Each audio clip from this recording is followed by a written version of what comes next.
Journey to the West by Wu Chang-in. Read by Raven Knight. Chapter 1.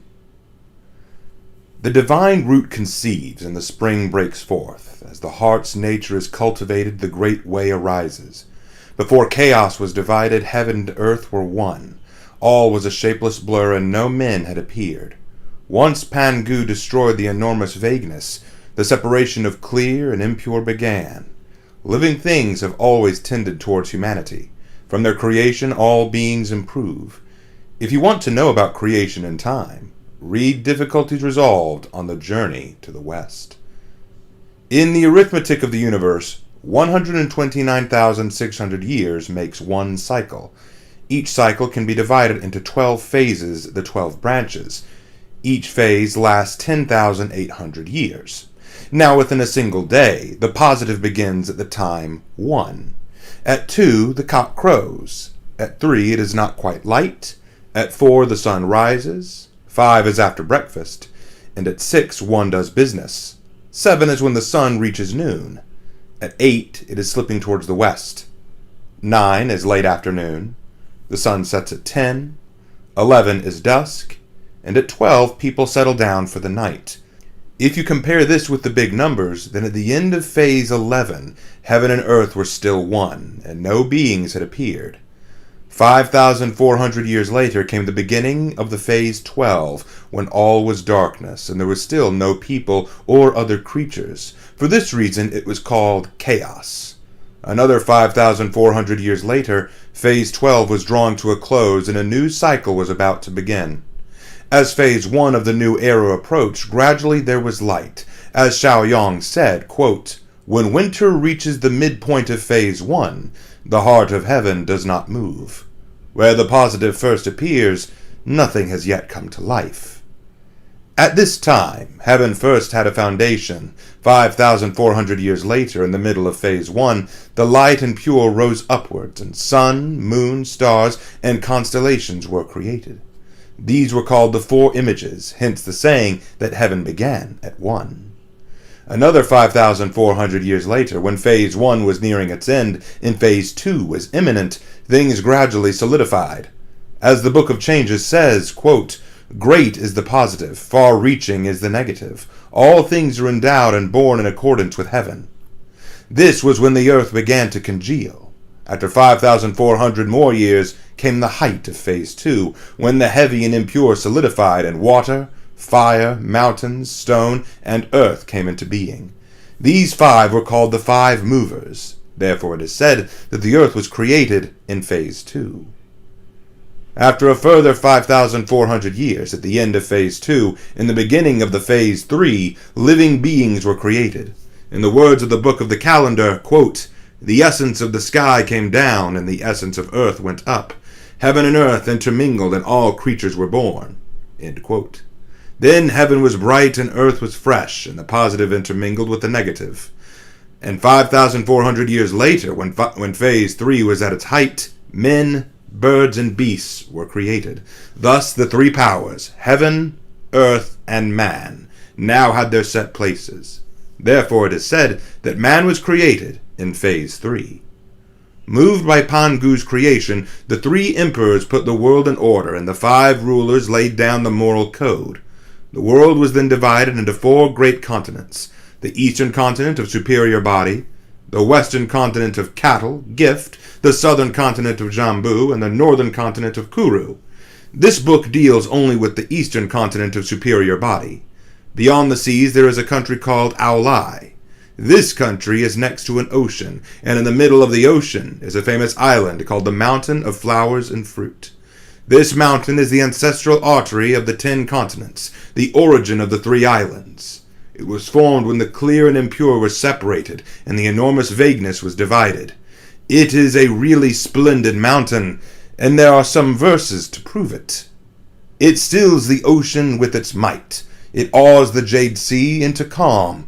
It stills the ocean with its might. Tides wash its silver slopes, and fish swim into its caves. It awes the jade sea into calm. Amid the snowy breakers the sea serpent rises from the deep. It rises high into the corner of the world where fire and wood meet. Its summit towers above the eastern sea, red cliffs and strange rocks, bleating crags and jagged peaks. On the red cliffs phoenixes sing in pairs, lone unicorns lie before the beetling crags. The cry of pheasants is heard upon the peaks. In caves the dragons come and go. There are deer of long life and magic foxes in the woods, miraculous birds and black cranes in the trees. There are flowers of jade and strange plants that wither not, green pine and bluish cypress ever in leaf, magic peaches always in fruit. Clouds gather round the tall bamboo. The wisteria grows thick around the mountain brook, and the banks around are newly colored with flowers. It is the heaven-supporting pillar where all the rivers meet, the earth root unchanged through a myriad aeons. There was once a magic stone on top of this mountain, which was 36 feet 5 inches high and 24 feet round. It was 36 feet 5 inches high to correspond with the 365 degrees of the heavens, and 24 feet round to match the 24 divisions of the solar calendar.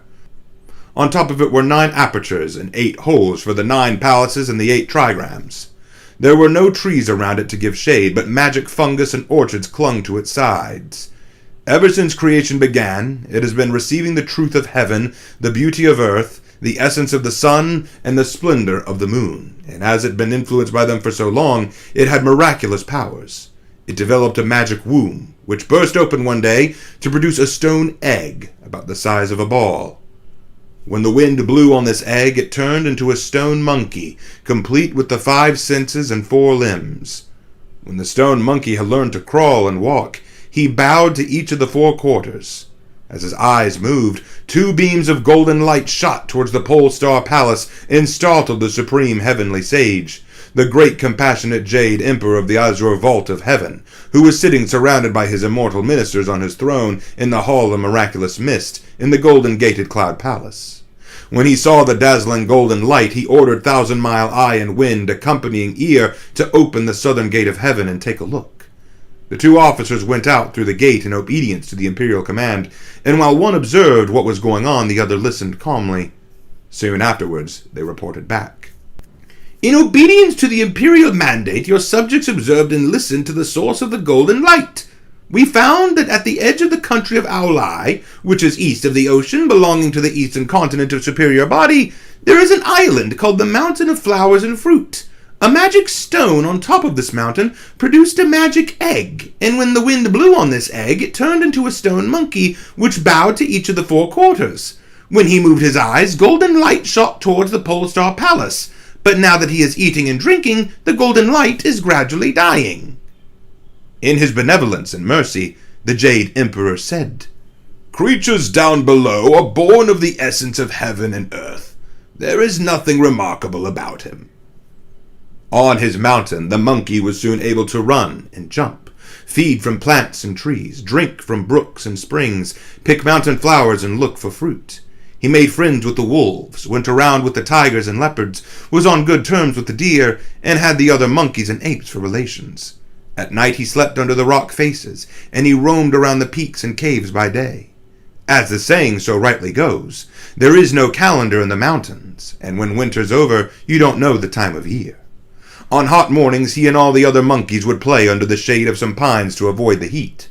Just look at them all, climbing trees, picking flowers and looking for fruit, throwing pellets, playing knucklebones, running round sandy hollows, building stone pagodas, chasing dragonflies and catching locusts, worshipping the sky and visiting bodhisattvas, tearing off creepers and weaving straw hats, catching fleas, then popping them with their teeth and fingers, grooming their coats and sharpening their nails, beating, scratching, pushing, squashing, tearing, and tugging, playing all over the plain under the pine trees, washing themselves beside the green stream.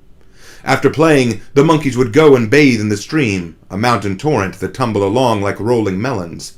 And there is an old saying, birds have bird language, and animals have animal talk. All the monkeys said to each other, I wonder what that water comes from. We've got nothing else to do today, so wouldn't it be fun to go upstream and find its source? With a shout, they all ran off, leading their children and calling to their brothers. They climbed up the mountain beside the stream until they reached its source, where a waterfall cascaded from a spring. This is what they saw. One white rainbow arching, 1,000 strands of flying snow, unbroken by the sea winds, still there under the moon. Cold air divides the greeny crags, splashes moisten the mountainside. A noble waterfall cascades, hanging suspended like a curtain. The monkeys clapped their hands and exclaimed with delight, "What lovely water! It must go all the way to the bottom of the mountain and join the waves of the sea." Then one monkey made a suggestion. "If anyone is clever enough to go through the fall, find the source, and come out in one piece, let's make him our king."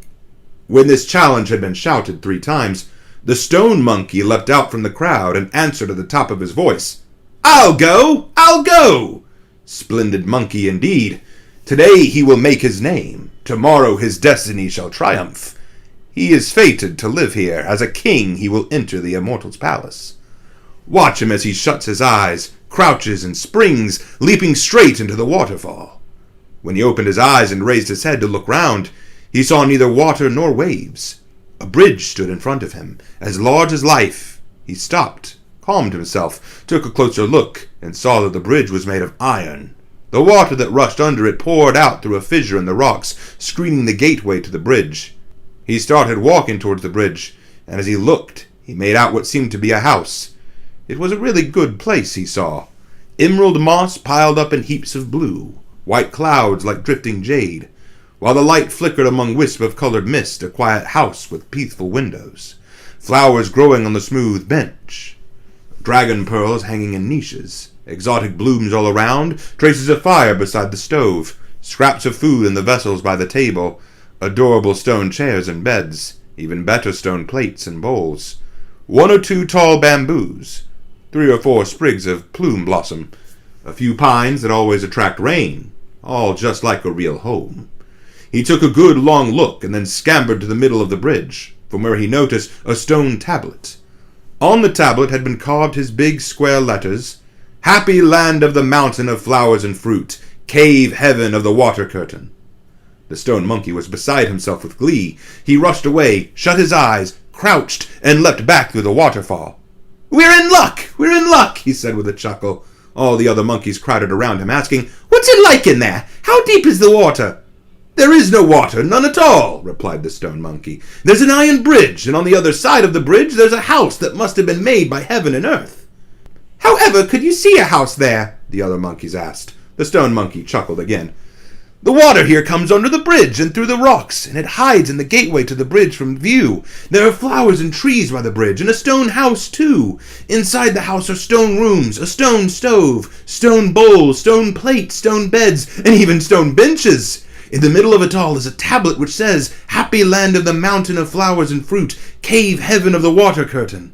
It's just the place for us to settle down in. There's room there for thousands. Let's all move in. Then we won't have to put up with any more nonsense from heaven and there. We can hide there from the wind and shelter from the rain, with nothing to fear from frost and snow and never a rumble of thunder. The colored mists glow bright, and the place smells lucky. The pine and bamboo will always be beautiful, and rare flowers blossom every day." The other monkeys were all so delighted to hear this that they said, "You go first and take us with you." The stone monkey shut his eyes, crouched, and leapt in again, shouting, "Follow me in! Follow me in!" The braver monkeys all jumped through. The more timid ones peered forward, shrank back, rubbed their ears, scratched their cheeks, shouted and yelled at the top of their voices before going in, all clinging to each other.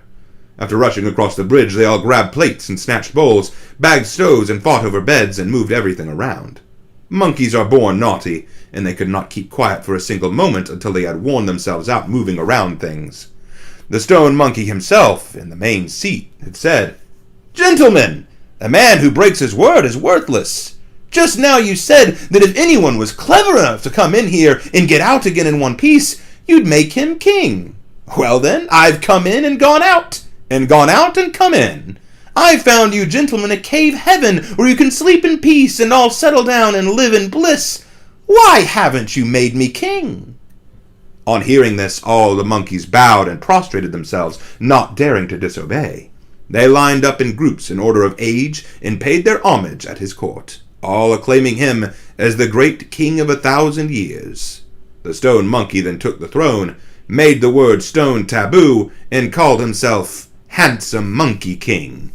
There's a poem to prove it that goes, All things are born from the three positives. The magic stone was quick with the essence of sun and moon. An egg was turned into a monkey to complete the great way. He was lent a name so that the elixir would be complete. Looking inside, he perceived nothing because it had no form. Outside, he uses his intelligence to create visible things. Men have always been like this. Those who are called kings and sages just do as they wish. Taking control of his host of monkeys, apes, gibbons, and others, the handsome Monkey King divided them into rulers and subjects, assistants and officers. In the morning they roamed the mountain of flowers and fruit, and in the evening they settled down for the night in the water-curtained cave. They made a compact that they would not join the ranks of the birds or go with the running beasts. They had their own king, and they thoroughly enjoyed themselves. In spring they picked flowers for food and drink. In summer they lived off fruit. In autumn they gathered tares and chestnuts. They go through the winter on Solomon's seal. The handsome Monkey King's innocent high spirits could not, of course, last 300 or 400 years. One day he suddenly felt depressed during a banquet with his monkey host, and he started to weep. The startled monkeys crowded round, bowed to him, and asked, "What's the matter, your majesty?" "Although I am happy now," the Monkey King replied, "I'm worried about the future. That's what's getting me down." The other monkeys laughed and said, "Your majesty is being greedy. We have parties every day. We live in a mountain paradise, in an ancient cave, in a divine continent. We are spared of the rule of unicorns, the domination of phoenixes, and the restraints of human kings. We are free to do just as we like. We are infinitely lucky. Why make yourself miserable worrying about the future?" To this, the Monkey King replied, "Yes, we don't have to submit to the laws and regulations of human kings, and we don't live in terror of the power of birds and beasts. But the time will come when we are old and weak, and the underworld is controlled by the king of hell. When the time comes for us to die, we won't be able to go on living among all the blessed, and our lives will have been in vain." All the monkeys covered their faces and wept, as every one of them thought about death. Suddenly, a gibbon jumped out from their ranks and shrieked in a piercing voice, "If your majesty is thinking so far ahead, this is the beginning of enlightenment. Now of the 5 creatures, there are only 3 that do not come under the jurisdiction of the king of hell." "Do you know which they are?" asked the Monkey King. "Yes," the ape replied. "They are the Buddhas, the immortals, and the sages. They are free from the wheel of reincarnation. They are not born, and they do not die. They are as eternal as heaven and earth, as the mountains and the rivers." "Where do they live?" the Monkey King asked. "Only in the human world," the ape replied, "in ancient caves on magic mountains." The Monkey King was delighted to hear this. "I shall leave you all tomorrow," he said, "and go down the mountain. If I have to, I'll roam the corners of the oceans and go to the edge of the sky to find these 3 kinds of beings and discover the secret of eternal youth that will keep us out of the clutches of the king of hell forever." Goodness, because of these words he was to learn how to be free from the wheel of reincarnation and become the great sage equaling heaven. All the monkeys clapped with approval and said, "Great! Great! Tomorrow we'll climb all over the mountain and get lots of fruit to give your majesty a really big banquet to send you off."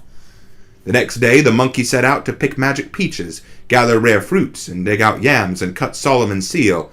Magic fungus and fragrant orchard were collected, and everything was set on the stone benches and the stone tables with fairy wine and dishes. You could see golden pills and pearl pellets, bursting red and plum yellow. The golden pills and pearl pellets were winter cherries, beautiful and sweet. The bursting red and plum yellow were ripe plums, tasty and sharp. Fresh, sweet-fleshed longans with thin skins. Fiery leashes with tiny stones in a red sack. Branch after branch of crab apples. Yellow-skinned loquats and their leaves on, rabbit-headed pears and chicken-heart jujubes. To quench your thirst, remove your cares, and sober you up, fragrant peaches and tender apricots, as sweet and luscious as jade wine. Crisp plums and arbutus, sharp as glistening yogurt. Ripe melons with red coats and black seeds. Big 4-section prisms and yellow skins. Bursting pomegranates. Cinnabar pips shining like fire crystal pearls. Opened water chestnuts, with firm round flesh like golden agate, walnuts and ginkgo fruits to eat with tea, coconuts and grapes to make into wine, dishes loaded with pine cones, yew nuts, filberts, and crab apples, tangerines, sugarcane, and oranges covering the table, hot roast yams, tender-boiled Solomon seal, pounded china root and Job's tears, simmered in soup in a stone pot. And although we humans have rare delicacies to eat, we are no happier than these monkeys in the mountains. The host of monkeys ushered the handsome Monkey King to the seat of honor and sat down below him, according to age. Each of them took in turn to bring him wine, flowers, and fruit, and they drank hard for a whole day. The next morning the handsome Monkey King got up early and ordered, "Children, tear down some old pines and make me a raft. Find a bamboo pole to punt with and load it up with fruit. I'm going." He went aboard and raft all by himself, pushed off with all his might, and floated off towards the waves of the ocean. He intended to sail with the wind and cross over the southern Jambu continent. The heaven-born monkey, whose conduct was so noble, left his island to drift with heaven's winds. He sailed oceans and seas to find the way of immortality, deeply determined to do a great deed. The predestined one should not have vulgar longings. He can attain the primal truth without care or worry. He is bound to find a kindred spirit to explain the origins and the laws of nature. He had chosen just the right time for his journey. After he boarded his raft, the southeasterly wind blew hard for days on end and bore him to the northwestern shore of the southern continent. Testing the depth of the water with his pole, he found that it was shallow, so he abandoned the raft and jumped ashore. He saw humans by the coast, fishing, hunting geese, gathering clams, and extracting salt. He went up to them, leaping around and making faces, which so scared them that they dropped their baskets and nets and fled in all directions as fast as they could. The Monkey King grabbed one of them, who was a poor runner, stripped him of his clothes, and dressed himself in them like a human. He swaggered through the provinces and prefectures, learning human behavior and human speech in the marketplaces. Whether he was eating his breakfast or going to bed at night, he was always asking about Buddhas, immortals, and sages, and seeking the secret of eternal youth. He observed that the people of the world were too concerned with fame and fortune to be interested in their fates. When will the struggle for fame and fortune end? Toiling from morning till night, never pleasing yourself? Those who ride donkeys long for stallions. The Prime Minister always wants to be a prince. They only worry about having to stop work to eat or dress. They never fear that the King of Hell will come get them. When trying to ensure their sons and grandsons inherit their wealth and power, they have no time to stop and think. Although he asked about the way of the immortals, the Monkey King was unable to meet one. He spent 8 or 9 years in the southern Jambu continent, going through its great walls and visiting its little countries. When he found that he had reached the great western ocean, he thought that there must be sages and immortals on the other side of it, so he made himself another raft, like the last one, and floated across the western ocean until he came to the western continent of Cattle Gift. He went ashore and made extensive and lengthy inquiries until one day he came upon a high and beautiful mountain, thickly forested on its lower slopes. Not fearing wolves and undaunted by tigers or leopards, he climbed to the summit to see the view. It was indeed a fine mountain. 1,000 peaks brandishing halberds, screens 10,000 measures tall. In the sunlight the mountain haze is lightly touched with blue. After the rain the black rocks look coldly green. Withered creepers coil around ancient trees, and the old ford marks the bounds of the mysterious. Strange flowers and precious plants, flourishing in all 4 seasons, rivaling fairyland. The nearby cry of a hidden bird, the clear running of a spring. Valley upon valley of mushroom and orchid. Lichen grows all over the cliffs.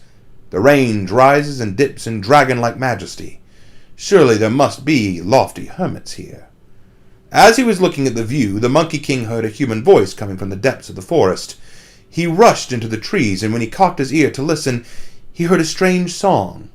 Watching the chess game I cut through the rotten, feeling trees ding-ding, strolling at the edge of the cloud and month of the valley, I sell firewood to buy wine. Cackling with laughter and perfectly happy, I pillow myself on pine root looking up at the moon. When I wake up it is light, recognizing the old forest. I scale cliffs and cross ridges, cutting down withered creepers with my axe. When I've gathered a basketful, I walk down the market with a song and trade it for 3 pints of rice. Nobody else competes with me, so prices are stable. I don't speculate on sharp practice.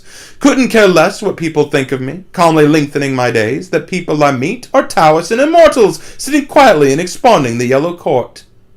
The Monkey King was overjoyed to hear this, and he said with glee, "So this is where the immortals have been hiding." He bounded deeper into the woods for a closer look, and saw that the singer was a woodcutter cutting firewood. He was wearing the most unusual clothes.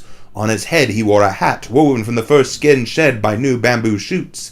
The clothes on his body were made of yarn from the wild cotton tree. The belt around his waist was of silk from an old silkworm. The straw sandals under his feet had straps torn from rotten sago trees. In his hand he held a steel axe. On his back he carried a hempen robe.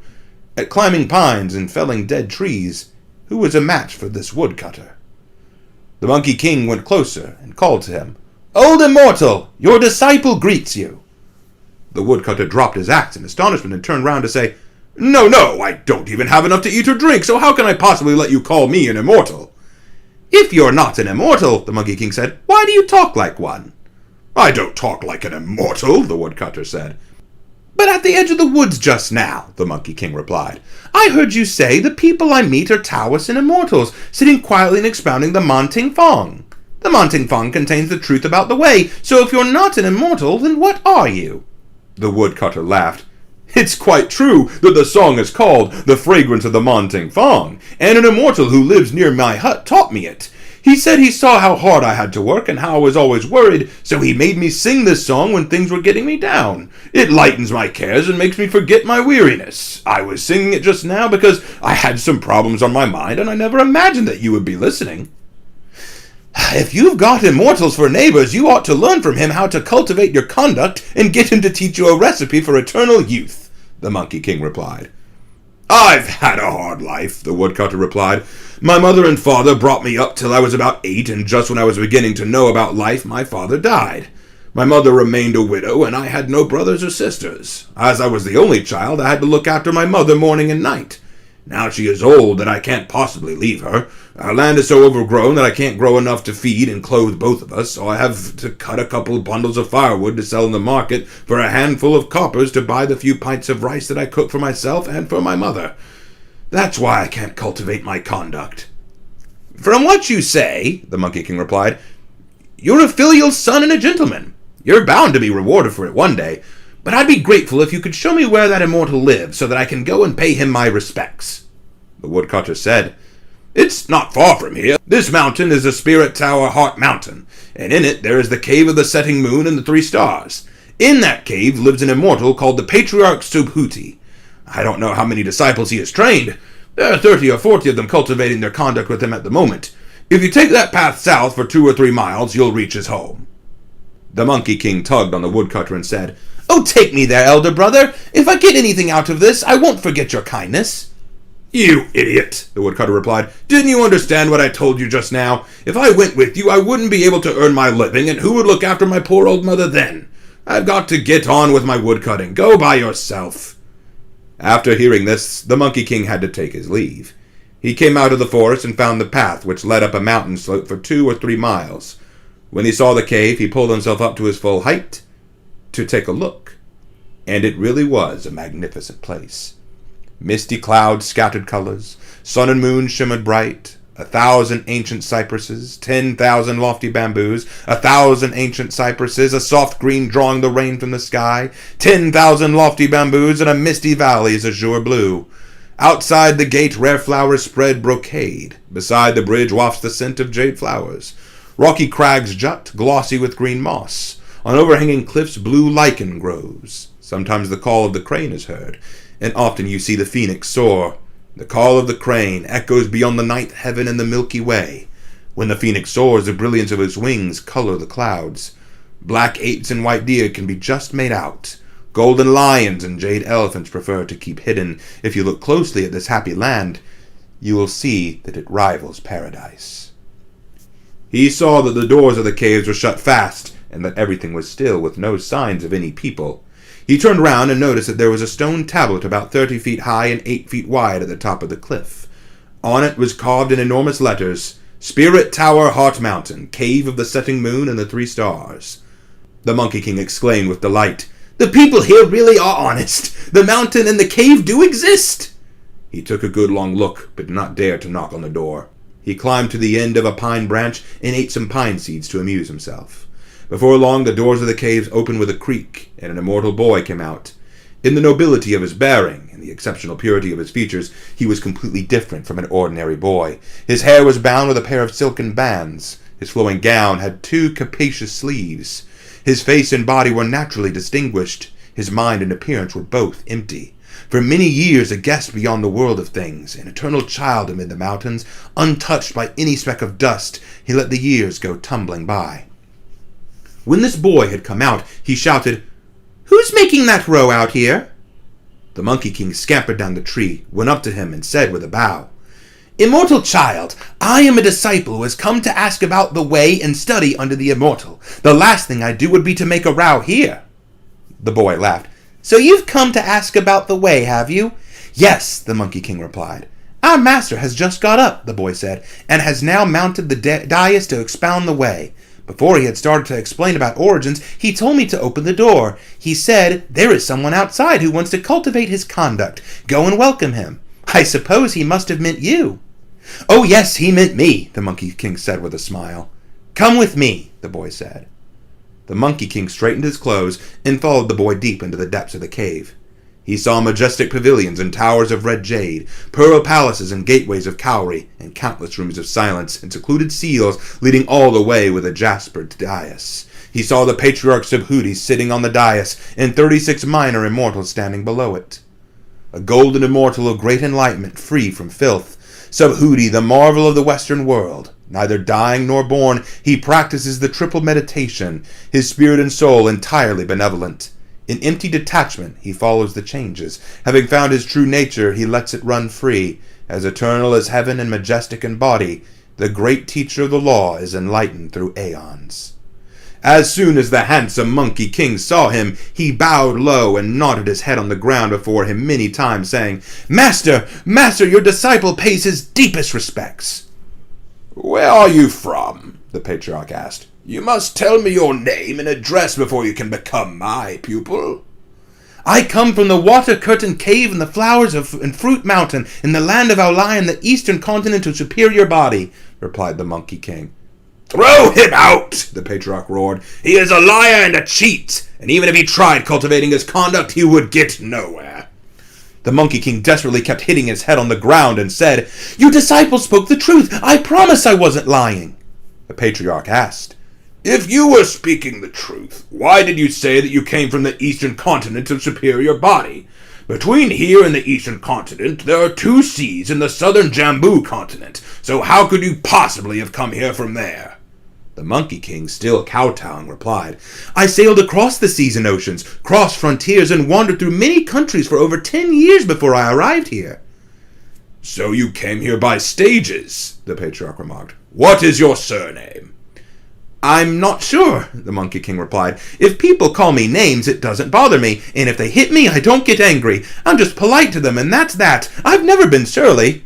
"I didn't ask if you were surly. I wanted to know the surname you inherited from your parents."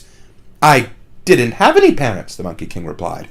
"If you had no parents, did you grow on a tree?"